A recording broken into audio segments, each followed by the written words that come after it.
Eh bien salut les backers, aujourd'hui on se retrouve avec pour commencer un face-to-face, c'est-à-dire que pour une fois je te regarde toi plutôt que de regarder ici mon retour caméra.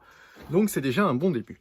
Alors aujourd'hui, encore une fois on est dans le garage, mais ça va pas changer jusqu'à la fin du confinement j'imagine, hein, parce que je suis pas trop un thug au point de sortir pour payer 135 € d'amende. Donc aujourd'hui en fait ce qu'on fait c'est qu'on commence à démonter la Harley. Ouais, on commence, je dis bien on commence. La Harley, encore, j'ai été vague. On commence juste le garde-boue arrière. En fait, si tu veux, ce matin, j'ai fait le toc. Du coup, je suis sorti pour acheter. J'ai trouvé un garde-boue arrière sur le Bon Coin. J'ai eu de la chance. Le mec était pas très loin de chez moi. Donc, on s'est donné rendez-vous à un magasin. Comme ça, sur l'attestation, on sortait pour faire les courses. C'était une course, hein. Au final, j'ai bel et bien acheté quelque chose, quoi. Donc, du coup, j'ai acheté le garde-boue arrière parce qu'en fait, le garde-boue arrière, si tu veux, c'est très compliqué à trouver, pas cher. Voilà, parce que si tu le veux en neuf, c'est facile, très très cher, parce que c'est du métal. Donc du coup, moi, il est pas en métal, mais normalement, il va faire le taf. C'est pas le garde-boue spécifique de ma moto, donc c'est pas le même que l'origine, donc il va peut-être falloir l'adapter un petit peu. Et c'est pour ça que qu'on est là aujourd'hui, parce qu'on va voir déjà si en fait il passe sur ma moto. À tous les coups, il passe pas. Donc c'est-à-dire que s'il passe pas, du coup, il va falloir que j'en achète un neuf. J'espère que ça va pas être le cas. Donc on est parti pour démonter l'arrière de la Harley. Qui dit démonter le garde-boue, dit démonter la selle. Donc en fait, Harley plus utilisable. Ce qui fait que j'ai déjà une moto qui n'est pas utilisable, la DRZ qui ne l'est pas, la phaser au fond, elle ne l'est pas non plus. Parce que du coup, sa batterie était normalement ici. Sauf qu'en fait, hier, en partant, j'avais pas fait exprès, j'avais laissé ça sur on. Donc forcément, plus de batterie. Donc la batterie de ma phaser rouge, elle est ici en train de charger.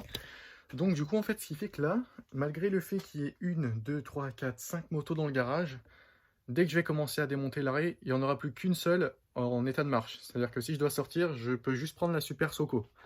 Et encore, je crois que la batterie, elle se décharge vraiment doucement quand tu n'utilises pas, donc s'il y a encore de la batterie dedans. Du coup, voilà notre garde-boue arrière. Il est en état qui est vachement correct. Métal, là on est sur de la fibre, je sais pas si c'est du plastique ou du verre. Mais bref, on n'est pas du tout sur du métal. Donc ça fait qu'en fait mon projet de peinture tombe à l'eau, parce qu'en fait le deuxième réservoir, si vous voulez, je voulais le faire en effet rouillé. Donc du coup j'en ai parlé à notre peintre By To Dream, parce que c'est lui qui allait me la faire. Et il m'avait dit en fait ce qu'il allait faire, c'est donc le réservoir que j'ai acheté, il est brut, donc il est que en métal, il n'y a pas de peinture dessus. Et en fait il allait appliquer un produit dessus qui allait le faire rouiller. Une fois qu'il était rouillé, un deuxième produit qui stoppait la rouille, et à partir de là tu vernis. Et ensuite, en fait, tu as ton réservoir qui est rouillé, mais sans que ça ait attaqué ton métal. Et en fait, moi, ce que je voulais vraiment la moto, genre vraiment qu'il fasse vintage, quoi. Enfin voilà, je voulais de l'effet rouillé. Et donc, c'était prévu de faire ça à l'avant et à l'arrière, parce qu'à l'arrière, je pensais en trouver un en métal. Sauf que neuf en métal, ça vaut plus cher que le réservoir. Du coup, c'est pour ça que j'ai regardé d'occasion. Et d'occasion, malheureusement, du plastique ou même du verre, je sais pas ce que c'est, ça rouille pas. Donc forcément, cette idée de faire un effet rouillé tombe complètement à l'eau. Donc du coup, on part sur une autre idée de peinture. Et cette fois-ci, normalement, c'est la bonne. Et je peux vous le dire parce que ça me dérange pas, il n'y a pas de suspense à avoir. La peinture va être kaki. Effet, en fait, peinture Harley-Davidson militaire, donc comme la guerre mondiale. Parce que oui, les Harley ont participé à la guerre mondiale. Donc du coup, c'est la couleur que va avoir le nouveau réservoir. Et je pense que franchement, ça va être plutôt sympa. Enfin, le nouveau réservoir et donc le nouveau garde-boue qui est ici. Là, du coup, ce qu'il faut que je fasse avec ce nouveau garde-boue, comme je te le disais, c'est que c'est pas le garde-boue d'origine. Donc c'est même pas le garde-boue qui est fait pour mon modèle, qui est donc le modèle Roadster. Là, ce garde-boue-là, il est fait pour je ne sais pas quelle moto. Donc en fait, il passe. Hein, j'ai calculé, il est même à peine moins large d'1 centimètre que celui là-bas. Donc du coup, il va falloir que je vois si c'est quand même adaptable. Si ça ne l'est pas, malheureusement, ça tombe à l'eau, il va falloir que j'en trouve un autre et que je revende celui-là. Mais d'après ce que j'ai calculé, normalement, ça devrait largement passer. En longueur, il fait exactement la même taille que l'autre. Les trous, je pense pas qu'ils soient au même endroit, mais bon, c'est pas grave. Au pire, je demanderai à Bike to Dream de reboucher s'il y en a en trop. Ouais, du coup, tu la prends maintenant, hein. Joby, qu'il faudra sûrement que tu rebouches, hein, voilà. Je préfère te le dire en vidéo, comme ça, tu peux pas dire non. Le gros connard. Donc, on va s'y mettre tout de suite. Aussi, je pense que du coup, tu l'as remarqué, il y a 2 secondes, il y avait la Super Soco et il n'y avait pas de WRF. Et maintenant, il y a un WRF et il n'y a plus de Super Soco. C'est parce qu'en fait, Quentin, il est venu. Quentin, du coup, il travaille pendant le confinement. Et ouais, il a pas la même chance que moi. Et du coup, il va travailler en moto parfois. Il prend pas toujours sa vraie voiture. Sauf que du coup, notre ami Quentin, regarde, il a perdu sa plaque. Et en fait, il avait tout perdu. Donc, il a recommandé la bavette et la plaque. Sauf qu'il n'a pas du tout les outils. Donc, en fait, il m'a demandé de passer pour que je lui fasse, que je lui mette la plaque et qu'on l'incline. Parce que du coup, c'est un support cross. Donc, le support cross, d'origine, c'était comme ça. Donc, il y a 5 minutes, on a fait avec le décapeur, on l'a mis comme ça, donc pour pas qu'il se fasse faire chier par les flics, quoi. Donc là, au moins, c'est aux normes l'inclinaison, hein, c'est même plus qu'aux normes. Et ben là, du coup, il est reparti avec la Soco parce qu'en fait, il a oublié la pince à rivet que je lui avais prêtée. Donc sans rivet, ça va être compliqué de mettre sa plaque, voilà. Donc c'est pour ça que je lui ai dit, bah attends, tant qu'à faire, prends la Soco, ça fait plus d'un mois que je l'ai pas utilisée, et au moins, bah il fait pas de bruit, voilà. Donc du coup, c'est pour ça qu'il y a le WRF qui est ici. Quentin, on va lui mettre une nouvelle plaque et il pourra aller travailler parce qu'on n'a pas tous la chance d'être chez nous en ce moment. Il y en a qui sont obligés d'aller bosser. Pour le démonter, il faut que j'enlève la selle parce que tu vois, là, en fait, la selle se fixe sur le garde-boue. Il faut que j'enlève la sacoche parce qu'elle va me faire chier. Et après, je vais même essayer d'enlever ce support. En fait, ça, c'est le support, je crois, des clignotants d'origine, pardon. Si je me trompe, dites-le, mais je crois que c'est ça. Et du coup, moi, j'ai des tout petits clignots, tu vois. Et ce que je voudrais faire, c'est que le tout petit clignot soit directement sur mon sabre. Donc, j'avais déjà essayé, mais le problème, c'est qu'en fait, je sais pas comment ils sont démerdés pour faire passer le câble, mais j'arrive absolument pas à l'enlever. Donc, je vais essayer, j'espère y arriver. Et ça serait vachement plus cool, ce serait en fait, t'aurais le clignot qui serait au niveau de mon doigt, quoi. Ça ferait encore plus dénudé, quoi. Que là, c'est vrai que tu vois, ça fait vachement ressorti, on dirait des ailes d'avion presque. Bref, on va essayer de tout faire. Et ça sera déjà un bon début pour aujourd'hui. Et surtout, au moins, on saura si le garde-boue il part en peinture chez Bike to Dream ou si, s'il faut que j'en trouve un autre.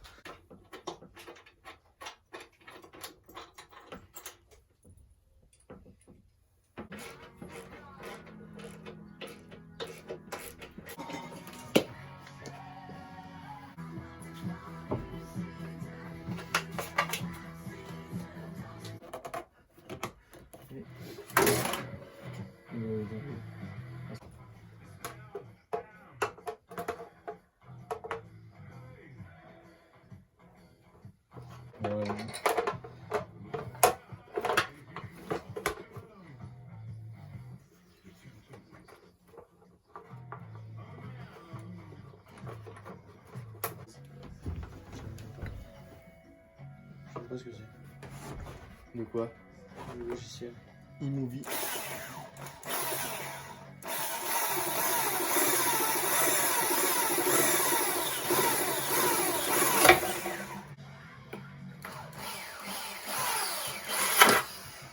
C'est le pneu.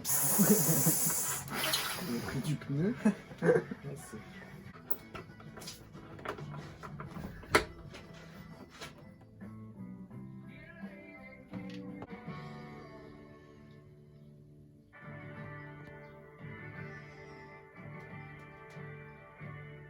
Du coup, comme vous venez de le voir, ça passe. Donc je suis plutôt content, parce qu'au moins je ne l'ai pas acheté pour rien surtout. J'ai donc fait les trous qu'il fallait rajouter. C'est compliqué de te montrer alors que je tiens le téléphone dans la main. Voilà. Donc ce trou là, je l'ai rajouté. Parce que du coup, c'est celui qui permet à la selle d'être fixée. Donc c'est en fait le trou qu'il y a ici. Donc lui, j'ai dû le rajouter. Et j'en ai rajouté aussi sur les côtés, donc ici, qui me sert à l'attacher à ce niveau-là. Et celui-là, du coup, je ne fais pas d'attache, tout simplement parce que le garde-boue, donc comme j'ai dit, il est moins large que celui-là. Donc en fait, au lieu, tu vois, là, il n'y a aucun espace entre le sabre, ça s'appelle le sabre, et le garde-boue. Là, sur le noir, il y a un petit espace. Bon, c'est vrai que esthétiquement, ça fait moins joli que quand il n'y a pas d'espace, mais c'est pas grave, on va faire avec. Parce que j'ai pas envie de prendre un autre garde-boue, franchement, c'est très bien comme ça. Donc du coup, tout à l'arrière ici, il n'y aura pas de vis. Et ce que je voulais faire, c'était mettre le clignotant, donc qui est ici. Je t'avais dit, je voulais enlever cette partie pour mettre directement le clignotant. Sauf que le problème, c'est qu'en fait, le pas de vis qui est ici dans le clignotant... Alors attends, est-ce qu'on voit bien? Oui. Le pas de vis, il est trop court pour faire la longueur du sabre. Donc du coup, je suis obligé de laisser cette partie. Donc bon, je suis un peu deg parce que ça aurait fait quand même vachement mieux sans. Et bon, c'est pas grave, du coup, je le laisse. Et du coup, ben maintenant, les trous sont faits. Du coup, Bike to Dream, les 2 trous que tu vas devoir reboucher, j'espère que tu pourras le faire, hein, c'est celui-là et celui-là. Donc celui qui est pas beau, c'est celui que j'ai fait, donc il faut le laisser. Celui-là, en bas, il faut le laisser parce que c'est celui qui tient le garde-boue. Mais les deux là, ben, si tu peux les reboucher, c'est bien, quoi. De toute façon, on n'y est pas encore. C'est pas tout de suite que je vais lui envoyer, parce qu'en fait, j'attends de recevoir le garde-boue. Non, pas du tout. J'attends de recevoir le réservoir et le kit pour avoir la jauge à essence. Je sais plus si je t'avais dit ça. Du coup, que je vais avoir une jauge à essence extérieure. Donc en fait, ici, il va y avoir à cet endroit-là, exactement, il va y avoir une durite qui sort du réservoir. Donc avec une entrée et une sortie. Et en fait, ça permet d'avoir une jauge à essence extérieure. Donc c'est très esthétique, c'est vachement beau. Et je la veux. Donc j'ai commandé les deux, je les ai toujours pas reçus. Donc une fois que je les aurai reçus, eh ben, j'enverrai tout d'un coup à Bike to Dream. Donc étant donné qu'on est en confinement, ça va être un peu compliqué. Je suis pas sûr de le faire maintenant. C'est pour ça que du coup j'ai remonté le garde-boue. Parce que je me dis que si jamais un jour j'ai une petite course à faire, ça me plairait de le faire avec la Harley, quoi. Et donc c'est pour ça que j'ai remonté. Donc maintenant on repasse à 2 motos opérationnelles au lieu d'une, ce qui est plutôt pas mal. Je voulais dire ensuite, oui, je vais sûrement vous faire d'ici quelques jours un petit tuto pour attacher une sacoche cavalière sur la Harley. S'il y a énormément de personnes qui me demandent, que ce soit en commentaire de mes vidéos, le mec qui passe dans les rideaux, il marche et tout, en commentaire de mes vidéos ou même sur certains groupes Facebook, quand je mets des photos, on me demande quelle sacoche j'ai. Donc là, tu le vois, je l'ai pas remis exprès. Donc quelle sacoche j'ai et aussi comment je fais pour la fixer. Donc du coup, j'ai fait exprès de pas la remettre. Comme ça, dès que j'ai le temps, ça prendra 5 minutes, je fais un petit tuto comment attacher une sacoche cavalière. Et surtout une sacoche qui, elle est là, par terre à la schlag, qui de base n'est pas une sacoche faite pour les Harley, hein. Je te rappelle, c'est un sac Amazon. Voilà. Donc vraiment rien à voir. Donc je vous ferai ça bientôt. Merci d'avoir regardé cette vidéo, comme d'habitude, c'est rien de grand fou, quoi, rien de spécial. Mais ça vous occupe, enfin j'espère, de toute façon si vous êtes là c'est que ça vous occupe. On se retrouve bientôt pour une nouvelle vidéo, donc sûrement le tuto. Et ensuite, bientôt aussi pour le DRZ, parce qu'on va bientôt récupérer la fourche, les jantes peintes, et les carénages, et le réservoir, bref ça va aller vite.